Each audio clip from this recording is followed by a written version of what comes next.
What's up, everybody? Quick intro. I was in the Midas DAO Discord looking up announcements and things like that, and Penn, one of the team members, actually did an impromptu AMA. It was awesome. There was a lot of good information in it. I was actually able to get on stage and ask a few questions myself, stuff that I had concerns with moving forward based off of some announcements that I had saw earlier. Also, I was late for the first 5 minutes, but he didn't really get into a lot of good information until the question section. So, like usual, those questions will be in the description box below, as well as on screen for like the chapter information if they're not on there already. Also, if you don't understand certain parts of the video, leave those in the comments below, and I'm going to explain a lot of this stuff anyway in future videos, so that way you guys can make better informed decisions. Remember, as I'm learning, I'm teaching you guys as well, and giving out my information. So if you find anything of value here, please consider subscribing so that way I can keep creating content for you guys. So other than that, I'll catch you guys later. Let's get into it. One little thing, and then I'll just start going into questions if you guys have them. Because like I said, I don't really. I just wanted to kind of do an informal like AMA, so you guys know that like, hey, we're still here, we're still doing shit. Um, that so the version two is obviously our main focus right now. But as I've said in a couple of tweets, and I've said in here, my main focus is really like our kind of, I guess you would say, grand plan, and I really can't go into it too much because I don't want to we're not ready to disclose like what we're doing. As I've said, I haven't seen any other project in crypto that's doing it. It was mainly Peaceful's idea. I tweaked some things about it. We're really fortunate that a lot of the guys in the team are super connected. Like I said, the only hint I was able to give really is that before we can announce like what we're doing, we have a lot of legal and legwork we have to do. There's going to be a lot of traveling that members from the team, myself included, are going to need to do. It's a massively ambitious plan. Solid, who just actually posted in the general chat, is going to be like super instrumental in helping us get some of this stuff done. But I'm excited, man. There really is, like I've said, I've not seen anything, any project, central exchange, VC fund, other protocols. I've not seen anybody try and do what we're going to try and do, and I think we have a good chance at doing it. Because, like I said, we have some really, really well connected guys, and the funny thing is that it was Peaceful's idea, but Solid and I had actually talked, and it had been something he'd been thinking about. But he was a one man crew, so it was a lot more difficult. This type of thing, like I said, it's going to take a lot of legal work, and it's going to take a lot of legwork on our part. I don't know about doxing.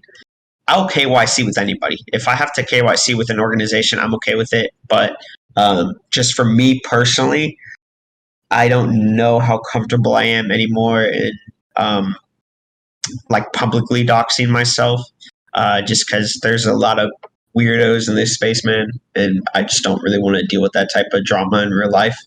But yeah, so that thing, our whole grand plan, you probably don't expect to really hear anything until after V2 launches.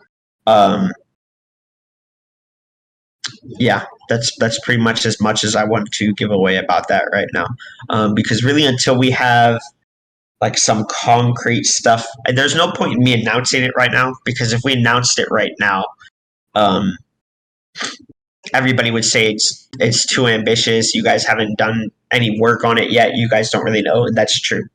It's too ambitious of a plan for us to just talk about. Like, there's actual things that we need to have done and set in stone for us to announce it, and then you guys, the crypto world, take us seriously at that point. Because if we just say, hey, this is what we're gonna do, most people are just gonna be like, okay, cool, good luck.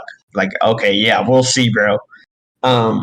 So we need to have like a lot of stuff done beforehand before we can come out and say this is like our master plan. Basically, this is our grand plan. This is what will take us to 10 billion market cap. And I really am confident, because I'm telling you guys have told me, don't overhype it. There's really nothing I can say that will truly that will truly describe like how, I mean, I can't hype it up enough. Basically, it's too fucking bullish for me to really like overhype it. It's too bullish. All right, so let me go ahead and just do some questions here. Nebson, I'll allow you to speak, man, and then Pat the cat, you can talk to if you guys have questions. I just invited both y'all to. What can we expect in terms of our returns comparing today's rebases to what's? And then Bagla, man, I'm not even going to try and say your name, but it's the guy with the Darth Vader picture. So I just invited you up to speak. Nebson, what's up, Hello? man? Can you hear me? Yeah. All right, awesome. So I'm going to refer my question to the marketing side. I don't know how much you can disclose, but so last AMA, you said that we would be marketing a narrative. Can you like go over that a little bit, what that narrative would be? Yeah, so that's actually something I'm going to be talking about too here with Brad. And Brad's the contact guy we have with Profit Commerce. Let me see. Let me grab his name real quick. Brad. Man, I hate pronouncing last names. Holland, Holland, Holland. I don't know, man. But yeah, so that's actually something I'm going to be talking about here with Brad a little bit later today, because some of this stuff has changed from our last AMA. So we've had to change up some of the narrative that we're going to be going with. The main narrative that we're going to be pushing now is the DeFi X stuff. It was either DeFi 4.0 or DeFi X. Kind of the gist of it was that we're doing something that nobody else is doing, and we're going to make it sustainable to it too. But instead of reflections going to holders, the profits on those investments will go directly back into Crown and either burning the tokens to lower emissions or increasing the LP, which just makes whales and people happy. So yeah, the DeFi X, that's really going to be what we're pushing here, because we don't want to. We want to be able to like separate ourselves from just the standard Olympus DAO stuff and time stuff. And I mean, you've even seen. I mean, if you follow Danny on Twitter, I mean, they're doing different things too now with time. The old, just straight Olympus DAO tokenomics, I don't think work. I think that's what you're seeing with Olympus DAO just like floundering right now. It's like, okay, it was the first one. First movers advantage usually wins. And I think that's what we have here with our version 2 is that we're going to have a first mover advantage in this. I think we're going to be the largest type of rebasing DAO with the tax. But you're looking that first isn't always best. I mean, at this point, Olympus DAO, there's really nothing special about Olympus DAO other than it was the first one to do it. At this point, it's really about who can take that model and who can take other models, make it into one thing that actually works. And I think that's kind of what you're seeing here with Crown. I don't know if that like answered your question. Yeah, that was a perfect explanation. Thank you. Awesome, man. Jay Mini, what's up, dude? Your mic is muted, so I don't know if you had a question you wanted to ask. I just invited you up here. There we go. Appreciate it. Yeah. All right. So my first question is, like, with everything we're doing, how is all of that really going to come back to the holders of Crown? Like, how are we going to see the profits? And second question is, what do you see like our price floor reaching? I mean, anytime we start talking about price, it gets a little. So I'll kind of address the questions in kind of different pieces. I think first of all, to start, what's the benefit for the holders? The biggest benefit for the holders on this is really going to be that instead of just doing the reflections, I mean, I don't know. I'm kind of up in the air on tokens that have reflections on it. Sometimes it's nice, but really for me, I almost never care about reflections.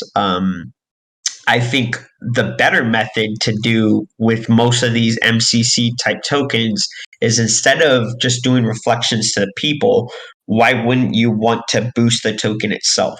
Like, okay, let's say we make like a couple, $300,000, $400,000, $500,000 in profit. The larger our treasury gets, the bigger we'll be able to do investments. So let's say we make $3-4 million in profit off something, why wouldn't you want to just put that directly back into Crown, like the token itself? That would really boost up the price and would also allow us to either add that to LP or burn it. And I think as a result of that, because if we can do more and more burns, that allows us to also tinker with the APY a lot more. Now that is, I can't give because that's really going to be up to the dev team. Honestly, what does sustainable look like? Right now, 6 million APY, I'm really comfortable with personally. I think it's in a really good spot APY wise. But that's really going to be kind of up to the team to decide, okay, what's sustainable with this constant flow of money coming in from the treasury investments. What does sustainable really look like? And that allows us to kind of tinker with the APY some. And I think that'll always give us a competitive advantage over these other time tokens. So I think that's probably the biggest way to just kind of sum up your question. How will it benefit the holders? Because essentially, the Midas touch that we were doing when we had done a couple buybacks and burns, essentially the profits from the MCC component of Crown, or I'm not even going to say MCC component, the just farming as a service component of Crown is going to help with the buybacks and burns, and people loved those. So I think that would be kind of best. And it also gives us the opportunity to not have to rely on our own internal token volume, because our treasury is working for us, even if Crown doesn't have like a ton of volume or something. And then in terms of a price floor, man, I've said I felt comfortable with 100 before 100 before version 2 launches. It depends really. Unfortunately, the market is not in the greatest place. But I mean, and some of it too is I kind of know when we're going to launch too at this point. Because I'm in the team talks. I don't really want to give a price floor, honestly. That's just because I know when we're going to launch and I don't know. Yeah, so in terms of price, I'm just going to stay away with the price point. I will say my original thing is I had liked 100 before version 2. But yeah, I hope that answers your questions. Yeah, man, I really appreciate it. Thank you. Yeah, for sure. All right, Bird 2, I'll allow you to speak, and then Jolly Dangerous, I'll allow you to speak too. Then Annihilator, I'll allow you to speak. Hello, Yo, can you hear me? yes, sir. So at one point in time, sorry, I may be not up to speed here. At one point in time, we mentioned that moving on to the migration to V2, the quantity of tokens would change. Like for example, 1 to 10 or 1 to 100. Is that still on? Oh no. So our token, we've decided that we're gonna stick with the 1-to-1 token swap. We think it makes the most sense for the tokenomics. So we're gonna be sticking with the 1-to-1 token swap instead of doing. Because yeah, you're right. We had talked about doing 1 to 5 or 1 to 10, but no, we're gonna be sticking with just 1-to-1. Right. Thank you for that. And so, are you expecting that the launch on V2 would be around the same price for token as you end up on V1 before obviously you perform the migration? That is honestly probably, I believe so. I think that's what Jin had said in one of his most recent announcements, was that the price is going to be whatever the price ends at version 1 will be the price that V2 starts at. I had originally thought the price would be a little bit higher, but I don't believe that's the case. If you're utilizing the same funds and shifting them from one platform to the other, so I believe it's only acceptable that you'll have the same value as you end up on the last day on V1, right? Yeah, I believe that's going to be the case, yeah. Great. Thank you. That's all from my end. Awesome. Thank you. Suwoop, I allowed, if you got a question, man? Yo, what's up? What's up? I was just wondering if we're still looking into implementing Throne nodes at any point down the road. So, man, nodes. I'm gonna be honest. Nodes really is not that high on our is not really high on our priority list right now. I think we'd be more in favor, team wise at least, of doing some type of staking where instead of it, like there are different staking options, kind of Like similar periods to of time. Node. Yeah, exactly. So we would have like different staking options that maybe you are staked for 1 week and you get like a set amount of APY. I think we're more in Right. favorable of that than just doing nodes. And mainly because there's, man, I just, a lot of the node protocols, because I after that AMA, after that, the first AMA we did, I looked into getting into a couple nodes and it just doesn't seem like they can sustain is the issue. And I feel like if we implement nodes, and the team kind of feels the same, if we implement nodes into version 2, we need to do it in a way to where it wouldn't burn us out. We need to figure out a way to make it sustainable. So right now, it's not that high on our priority list. And like I said, as the team at this point, I think we prefer to just do some kind of different staking options instead of going the nodes route. All right, that sounds good. Thanks. Thanks, man. Gain Taurus and Anna Latour. Gain Taurus, what you got, man? Bro, thanks for doing this today. Question for you. I'm trying to understand the reason behind the buy tax. I completely conceptually get the sell tax purpose. Can you help me understand the reason for buy tax in V2?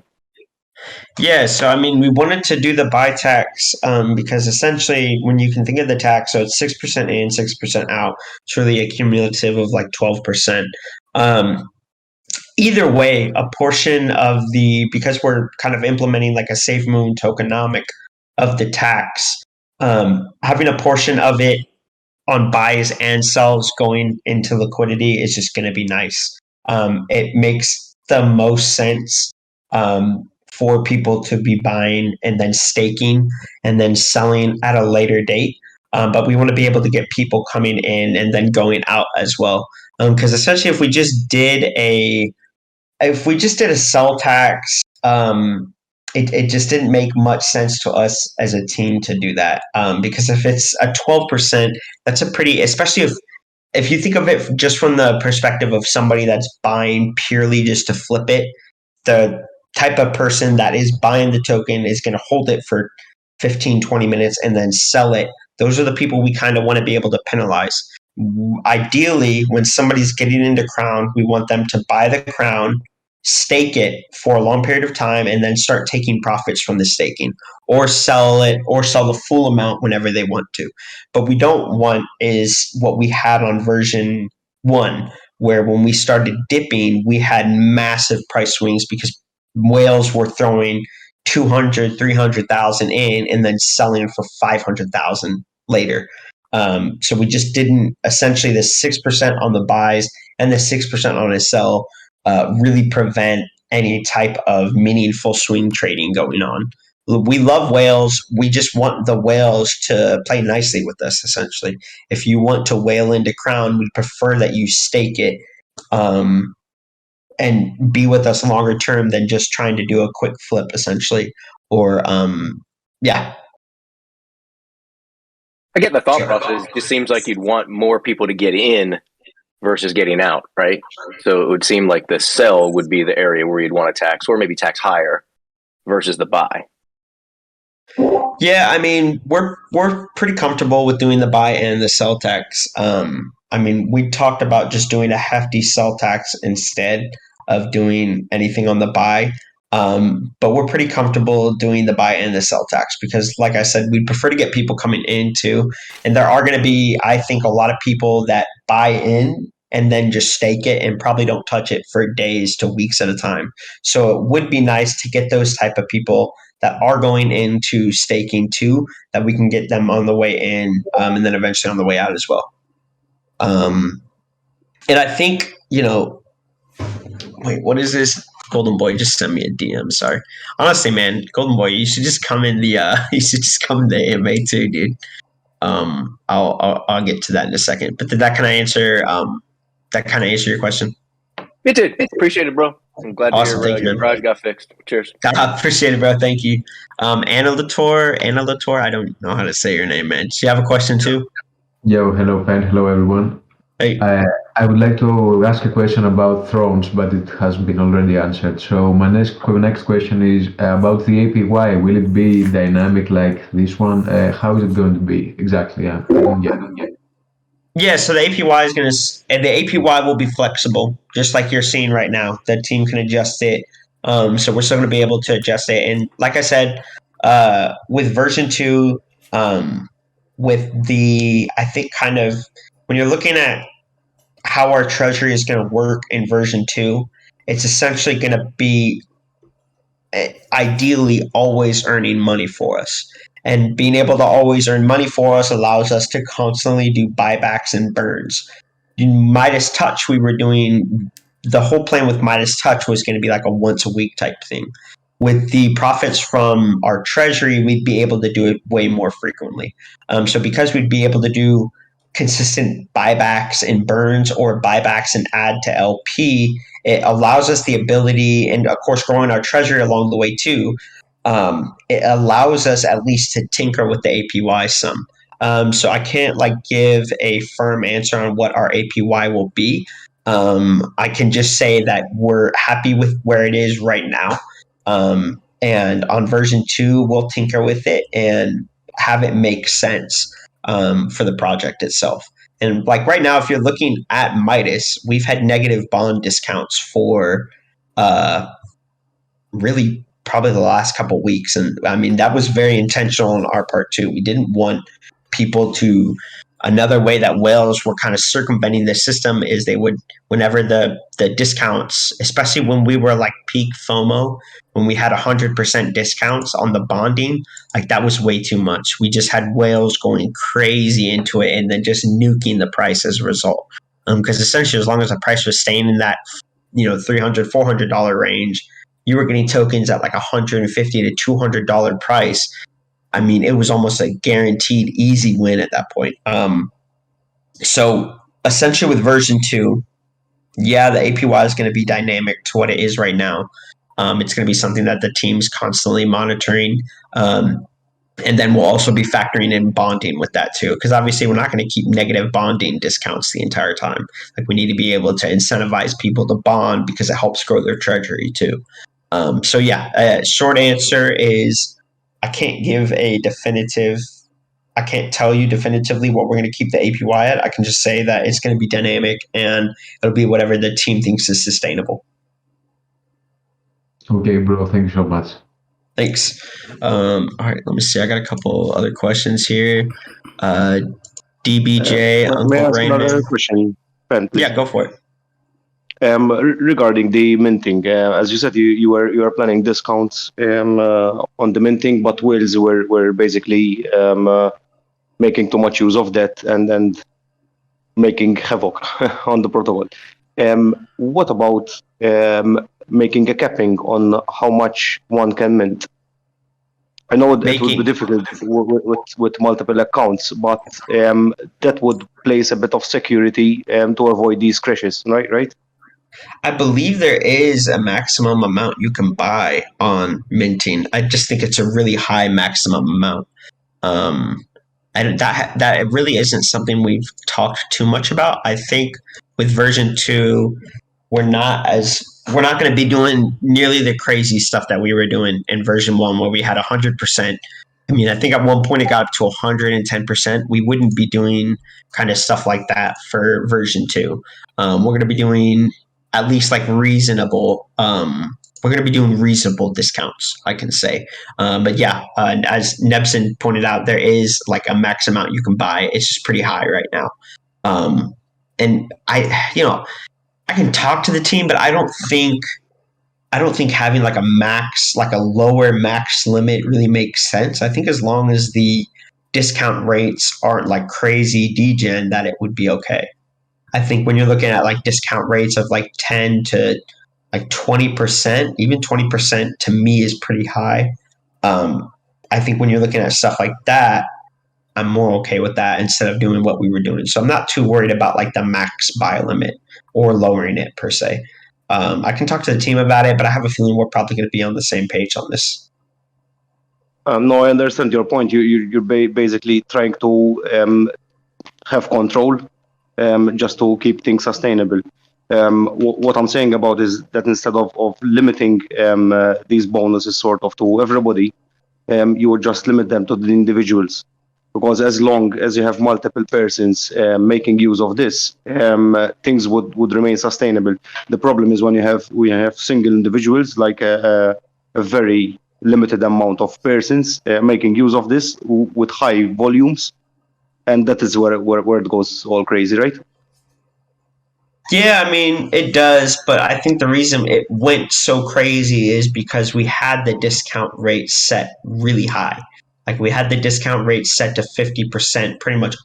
Like, most of the time on version 1, the discounts were 50% or above. That's just way too high. I don't think we would have had nearly the vicious fall that we had if we hadn't had massive minting discounts. I think if we had kept the minting discounts to 10 to 20% the whole time, I don't think we would have gone down as far as we did, personally. Right. All right. Thanks for that. Thanks, man. DBJ, what you got, man? Hey, can you guys hear me? Yes, sir. Cool. Hello, everyone. Hello, Midas team. So I just wanted to ask, we're making all these marketing strides into DeFi 4.0 or DeFi X, etc., and claims on how we will use the Treasury funds, but there isn't really any announced strategy, and the Treasury balance is significantly low, like compared to the total volume locked and the market cap. So I'm just trying to say, when will some of these strategies be revealed to actually encourage people that are in it for the long term to hang out here? And I guess that's about it. So yeah, thanks. Yeah, so I mean, we had kind of unveiled some of it when we did the time investment, and then in the previous AMA we had talked about that we were going to be doing some other investments too, and I think I'd even posted about some of them. The issue is that the time investment, we pulled out of time because time just fucking shit itself. I mean, time's going through a really rough period right now. So is Olympus DAO. In terms of the like strategy for what we're going to be doing with it. The closer we get to actually putting the investments in, we'll be disclosing what the things are that we're investing in. And like I said yesterday, I think, and I think even the official account had tweeted it. I believe it tweeted that we had a couple investments lined up. So we have two things that we're going to be getting into here pretty shortly. Once one of them is really close. The other one's pretty close too. But once we're about to go into it, that'll be something that we announce that, hey, we're kind of like what you see with MCC on their Twitter or Refi on their Twitter. They announce whenever they put in a large position into something. We'd essentially be doing the same thing. I don't know if we tweet it out or if we do a Medium article, but yeah, we'd be announcing when we have put like a position into some type of project. Cool. Yeah, I just I hope we can just move towards like, you know, sort of semi-transparency. I know not entirely transparent, but just semi-transparency on how the Treasury volume will be used, because in my experience at this point, that is what defines the success of an OM fork or a DAO. So, but yeah, cool. Thank you. Yeah, and I mean, yeah, I'm really not worried about the transparency of the team. I mean, they've always kept me up to date on stuff too. And I mean, I guess I'm part of the team too, but it was even that way just when I was an advisor. I'm really not worried too much about the treasury strategy because we have two pretty good projects picked out right now. And considering the team is anonymous and the amount of communication that we've had from people that don't usually like communicating, I mean, for me personally, I'm fine. I've never had any problem doing these type of things. But in terms of the other team members that are like dev based, communication for them is usually pretty difficult. So I think our communication honestly has been really good. What we would not want to be doing right now is announcing the projects that we're going to be putting our treasury into So on this type of thing is where I usually would just ask for a little bit of patience from people because, okay, if we announce here's what we're going to be getting into, we're just going to get front run by people. And that wouldn't really make much sense. Like right now, we haven't disclosed what the 2 projects that we're investing in are because we're just going to invest in them. And then once we have it invested, we don't have any problem announcing it, just like we did with the time thing. It didn't work to do the other investments because they were kind of part of the time ecosystem, and it didn't make a lot of sense to do it. Which is why, I mean, we pulled out of the time investment, but obviously, we want to be able to make that back. Crypto goof. I'm sorry. I'm like going back and forth between here and then the general chat, basically saying never show your hand. #smart. That's essentially kind of what it is. We're going to be showing it once we actually do the investment. It's just up until then, it doesn't make really much sense for us to disclose even what blockchain it's on, because we don't want people sniffing it out and then essentially front running us. No, I respect that, and I totally understand. Like, don't ever show your hand. I just mean, like, as we move forward as a community towards potentially becoming more like a DAO, I just think that having transparency surrounding, or like not transparency either, just information surrounding what the Treasury plans to do to maintain its investments and its returns, I think is healthy, because that's what separates these weak forks from the strong forks is treasury management. But yeah, cool. Thank you, man. Thank you. Awesome. Thank you, man. Lisa, I don't know how to say your name. I invited you up to speak. And then Russ the Must, I invited you up to speak too. And Jolly Dangerous, I don't think you ever asked a question, man. Maybe I'm tripping, but if you... Hello? Yeah. Hey. Okay, cool. Yeah, my bad. I was just kind of like waiting for everybody else to do their thing. How many questions can we ask right quick? Yeah, go ahead, man. Just go ahead. I mean, it's pretty informal, so it's just whatever you're comfortable with. Go ahead. All right, so I was reading that article that was in the announcements. I forgot who posted it. I think it was either Jen or Golden Boy. It was that article about how to fix DAOs and rebase tokens and stuff like that. Some of the stuff I agree with, some of the stuff I didn't, but there was this part that came up, and it was talking about doing away with rebases. And in lieu of rebases, it would be like airdrops of stable coins. So what I got from it was the reason for that is with rebases, you have like 1,000 taxable events if you save for like a year. And the other part was, instead of rebasing the token itself, because that increases inflation, they would do airdrops into stable coins, because one, it would help give back in the form of stable coins, so that way you're technically still getting rewards, but it's not also inflating like the token itself. Is that something that you guys are going to be getting into? Because something whoever posted that article was saying that this is kind of like what we're going to be doing with Midas. Yeah, so that and I can actually pull it up here because I reached out to the guy and DM'd him. It was bloodx.eth. Yeah, and I'll post this again in the general chat, just so you guys know kind of what he's talking about. It's a great read, by the way, so I highly suggest if you guys haven't to check it out.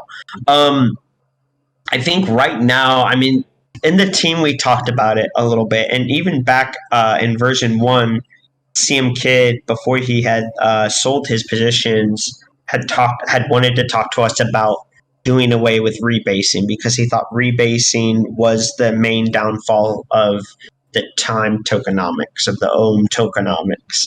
And we had looked at even doing kind of like an auto caking method, similar to what like PancakeSwap does in their staking. Right now, at least with version 2, what we're going live with is what we have right now with the rebasing. Maybe that's something we do down the line too. But right now, we think that between the Treasury doing investments, profitable investments, and then buying the tokens back, and staying with stable APY and not too crazy of mint discounts, we think that should be fine for right now. Maybe that's something down the line we look to do. And that's also something like I said, I reached out to bloodx.eth to try and see if we can get a time to talk and maybe get him on a call with the team to kind of talk about different methods. But right now, at least, just for version 2, we're going to be launching with the rebasing because it would be it'd be a pretty big pivot right now to do away with rebasing at the moment. But I love the article. I thought it was great. I actually agreed with most of the points that he made in there. Right now, it's just not quite feasible for us to pivot that hard and do it.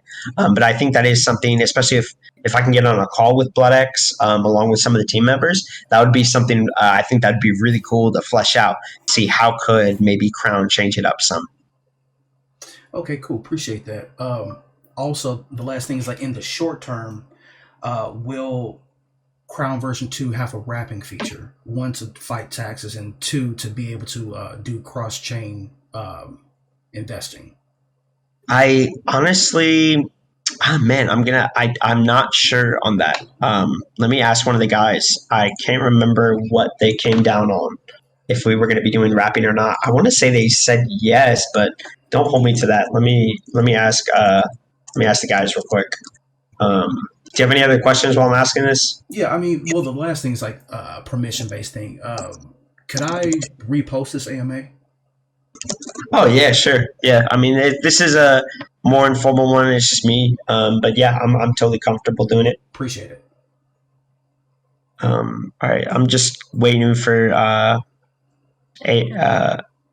right, yes, we will have wrapping. Okay, yeah, so we'll have wrapping. Dope, man. Thank you very much. Awesome, thank you, man. Lisa, go ahead. Lisai sus. I don't know. I hope I'm not, but I hope that's not like your actual name, because then I'd feel kind of bad. But no, God, no, it's not. My kids actually made it up when I signed up for a Discord. Like that's what it pulled in because they used my email and password.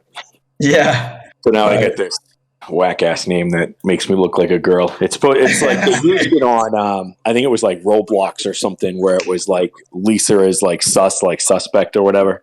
Oh yeah. I get. Oh, Lisa is sus. Okay. Yeah, that makes sense then. Okay. So my question is our current stakeholders, when we shift over, are we getting taxed? No, that's really the main point of buying right now, and why I've said like a bunch on Twitter, especially that like now is the best time to buy because you're buying pre-tax essentially. I mean, you can, like I've said, we're holding off most of the marketing until version 2, but right now is really the best time to get in because you're getting in pre-tax on the buys. And especially if you're just going to be staking like most people in here have currently been doing, it just makes the most sense right now to buy now and then switch over and avoid that buy tax. Okay. And then once we switch over, we have to restake again back in order to get all the benefits. Yeah, correct. I believe that is going to end up being the case. People will unstake, swap their Midas over, or swap their Crown over their Crown version 2, and then just restake. Okay. If it changes, I mean, I handle the marketing side of the stuff. So in terms of dev specific stuff, I'm pretty sure that's the case. But if it's something if that isn't, the team will make an announcement when we're getting closer to that time. But like I said early on before I started taking questions, I believe he said auto stakes after the swap. Okay, yeah. So article says that auto stakes after the swap. Okay. So it'll just, once we swap over, it's just going to automatically stake then. Okay, and then if we unstake, is it the first 5 days we're getting taxed on, or how does that work? Yeah, so there's going to be that scaling tax that we had talked about in one of the in the AMA we did, where it's going to be the 30% kind of on that first day, and then scale down from 5%, etc. Pretty much every day. and then after that, it's just an automatic 6%. Mm-hmm. Yep. Okay. All right. That was my only question. Awesome, man. Thanks, guys. Thank you, man. Let me get good Gauge GE. I don't know, man. Good Gauge. Hear me? Yeah, hey. Whatever. Oh, let me get Uncle Rain Man first, because I just realized he'd been sitting here for a minute. Uncle Rain Man, go ahead. How you doing? How you doing, man? I'm good, bro. Cool. So there's gonna be more of a conversation than just a single question. In the transition over, there was a conversation about relaunching at like a 15 to 20% premium. In that scenario, is there anything to prevent bots from front running the price? The downside, there's not too much downside there because we'll actually be able to collect tax when they sell, or if they don't stake, whatever, that's not a big deal. But what happens in that scenario? I believe we're going to be launching at the same. I believe that Jin had announced that we're going to be launching at the same price that version 1 ends at. So the price should be the same. I don't think it's going to be launching at a 15 or 20% price premium. Okay, that's not too bad. And there's one more thing here about the change in DeFi, and I know you already went over it for staking. A few different options that let you lock in for separate periods of time. Would it be like a multiplier kind of thing over time? Because obviously we don't want to go back to that degen APY where we start to dilute faster than we can bring new demand in. Yeah. That is kind of one of the things we've been talking about, in lieu of the fact that we weren't as bullish on nodes anymore. We'd be doing kind of a locked in, essentially like a locked in staking time. So, okay, let's say you have your crown, and instead of just doing the current 6 million APY, and guys, nothing I'm saying here is set in stone. I'm just giving a general example. Things change today. Yeah, so let's say right now you want more than the 6 million APY. Well, if you want more than the 6 million APY, you're going to have to stake it for a longer period of time, instead of just being able to unstake it whenever you want. So let's say you wanted something like 15 million APY. Let's say we offered a 15 million APY staking. Sure. That type of plan you'd be looking at would probably have some type of time to where you staked it and you couldn't touch it. You'd be looking at something maybe like 7 days to 2 weeks. I don't really know. That is something we've talked about, though.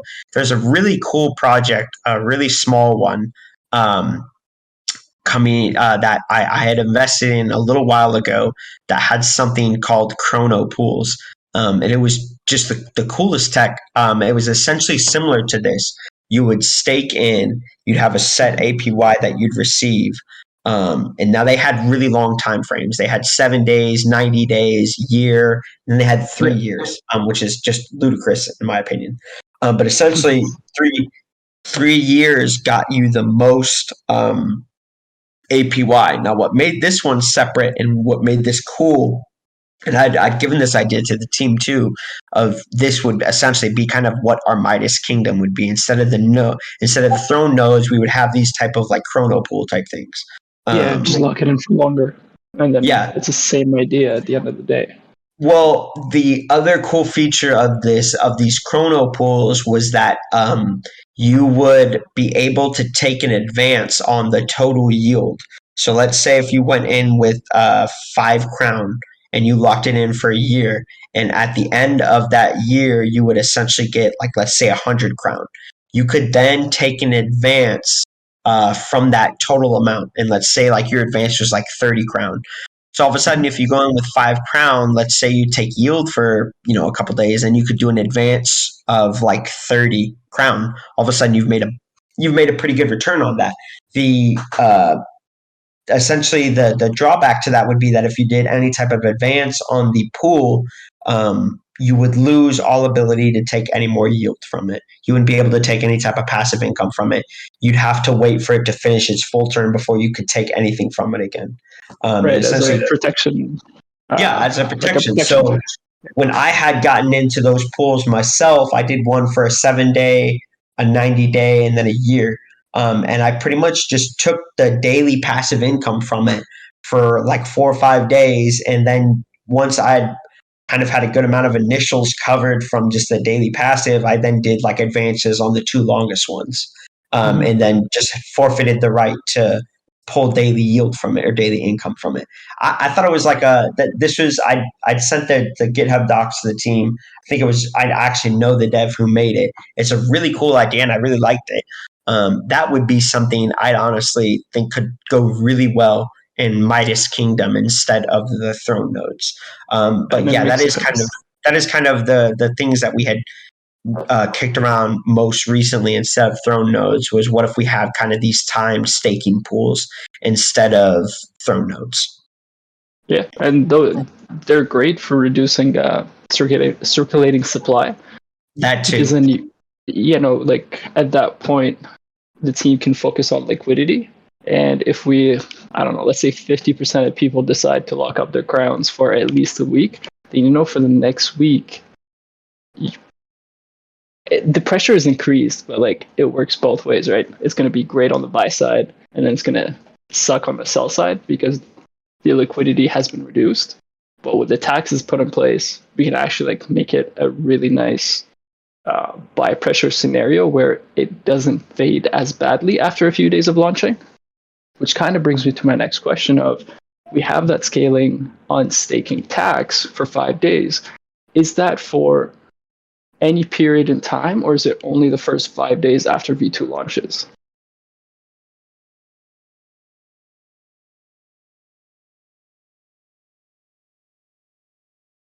You muted, by the way, Penn. That's really unfortunate. Sorry, can you ask that? Can you ask that again, bro? I just kind of started going and I didn't even realize I was muted. No worries. So we have the scaling on staking tax for the next 5 days once V2 launches. Is that an ongoing thing, or is it only after the new contract launches to try and protect it for the first integral 5 days? Yeah, I believe it's only after the first 5 days. Oh, and Jin DM'd me too. So we are launching at a premium of 15 to 20%. So I guess I misspoke on that. So we'll be launching at, I guess, a premium. I know we had talked about that before, but I thought the team had said that it was going to be launching at the same price. So that's my bad, guys. I probably misread something. So yeah, I guess we will be launching at a 15 to 20% premium. So your initial question, I think you were asking, how are we going to prevent bots, I guess, from getting it early? Yeah, in this case, for example, if you look at Magnet when they launched, I think last week, they launched at like $2.50, and they had like that vesting period to try and reduce the sell pressure over the first week. But what ended up happening was it went from $2.50 to almost $25 within an hour, and then $25 down to almost $1. So that's, even though they had like all kinds of protection contingencies in plan to try and protect the token, and knowing that like they had a range in mind they want to trade at, it kind of still backfired, and now they're trying to recover to get to the point where they want it to be. And in this case, it translates over to, we launch at a premium, which already looks really good on like Dex Screener or stuff like that. Is there anything that could be done? Like at the end of the day, is it feasible? I mean, on things like this, it's going to be kind of tough, especially because we're not changing the name right now. It's going to still be Crown, so that type of stuff is going to be kind of a little bit. It's unfortunate. It's going to be hard to avoid bots. I mean, essentially, even with them coming in, essentially, we're going to be getting them on the way in and then basically the way out. Right. And I mean, the thing is that we do have that 30% unstaked tax on day one. And I think like it had been pointed out to me from the general chat, is that there's going to be auto staking on the switchover. So once it goes to V2, we're going to have that auto staking. So if you're unstaking, that's 30%.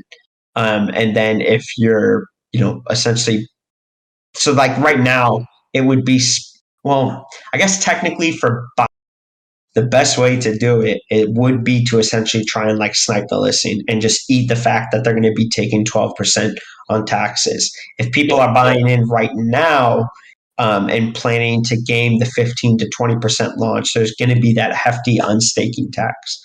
So I guess like right now, we're going to try and do everything we can in terms of like anti-snipe and anti-botting. Those aren't really, but because like I'm not on the dev side of it, I can't really give like concrete answers on that because I'm not familiar with that.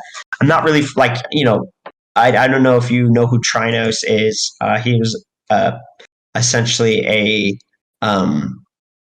longtime member of my Telegram community.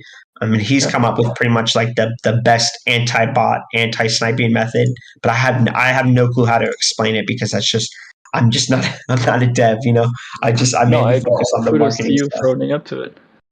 So that would be maybe something you could, tag Jin, Oryx, or Golden Boy in the chat and ask them. But I honestly, because I don't even know what anti-botting or anti-sniping methods really even look like in practice, I can't really give you too much of an answer on that.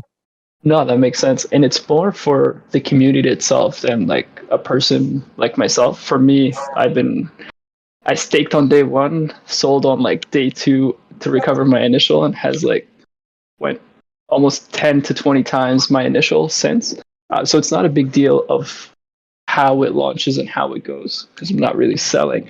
But in terms of trying to expand the community, especially with the V2 launch, and trying to, show whatever the DAO community, the DeFi of like 1, 2, 3, 4, et cetera, of how are we progressing and why they should invest in the project, right? And that's where that question comes in. It's less for people who are willing to take a 30% haircut plus a 12% sell tax. And like obviously we're aiming to trade over $200, and that's the entire like tax incentive in place. Yeah. Now I'm pretty confident. I'm really confident in our version 2 launch, and like I've said in the chat here, I was already really confident in Midas DAO. I was excited. I was already excited about Crown version 2, but really when Peaceful had kind of given us that idea, and that we're currently like working on right now, that to me, that's just going to be the biggest game changer anyway. So wherever our price is at for version 2, however many holders we're at, I'm really not concerned or worried about that. I honestly think once we can get our announcement out of the plan that Peaceful, myself, and the team have come up with, once we can actually get that out to the masses, I just am so confident that it is just going to be one of the craziest catalysts, because I really think it's just such a groundbreaking idea. I can't imagine it not picking up traction and doing incredibly well for everybody that's in right now. And like I said in the chat, I think it's the type of announcement that if we're really able to pull it off, I really think we're going to end up in like the top 20 tokens, period. Absolutely. So I'm excited. I'm going to back up your claim on this as like a closing and let other people talk, because obviously it's not just about one person. I think even if it wasn't a groundbreaking idea or a plan, the dev team has shown that they are going to back up their words with actual actions and not necessarily. I don't want to bring up the term rug, but they're not going to give up on the project when it is freaking red candle after red candle. There's a lot in place to protect the project. I think that separate, like I said, it doesn't have to be a groundbreaking idea. It just needs to be executed well, and that's like, man, that portion. I don't even need to say anything about it. Like all the actions in place speak for themselves. I appreciate it, man. But yeah, I appreciate it. I will just say that like I guarantee, as long as no other project does it, and I like I said, myself and Peaceful, solid. We'd all looked into this. I haven't seen any other project that has done anything like this. And it's funny because the type of project I would expect to actually do what we're going to do would have been time, because of kind of how Danny is as a person. It would have made sense for him to do what we're going to end up doing. But yeah, I can at least, I guarantee it's the most, like, yeah, it's just going to be groundbreaking. I don't really know what else I can say about it other than that. And it's just going to take, once we have a lot of the legal work and legwork done with it, we'll be able to announce what it is. Because until then, I don't think people would take us seriously until they're like, oh, holy shit, these guys are serious. Like, they got lawyers involved. They got all this shit involved. Like, these guys are actually fucking doing it. That's the type of announcement that we're going to be coming out with when it's time, is people are going to be like, holy shit, these guys are actually fucking doing this. The set of balls on these guys, bro. Yeah, I can't fucking wait, man. I can't. That's like, I'm excited about version 2. I think it'll be awesome. But at this point, I'm thinking months down the road. I'm thinking later into 2022, I think we're just going to fucking take over DeFi, man. I'm like super confident in it. And that's okay. It looks like we're setting the road one brick at a time, and that's how it needs to be. Yes, sir. And I don't know.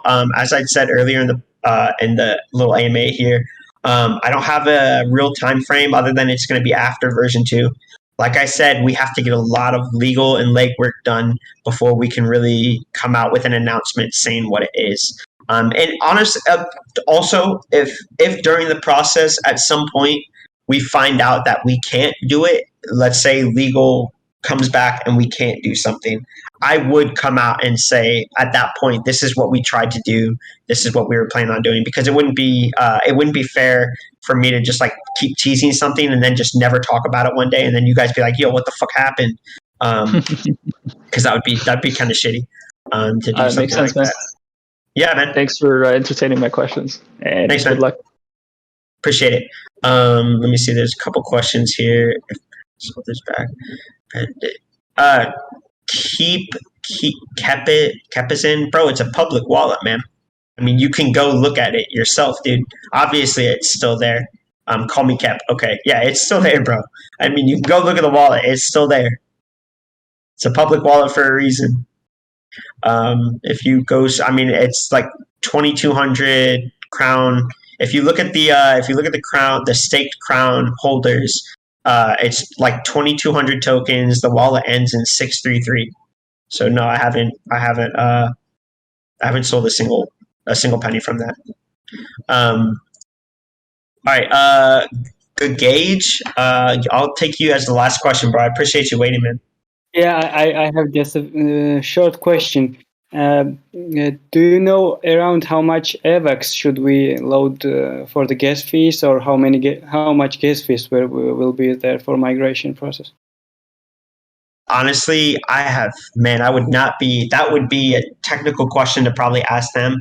I can't imagine. So on our highest volume day, man, I really wouldn't be the person to ask that, because I honestly don't know. That'd probably be a question to maybe tag Jin or Golden Boy in the chat for. I can't answer. I don't know what the gas fees are going to be like on day of the launch. It's kind of tough for me to ascertain like what that would be. So I'd probably just ask one of them.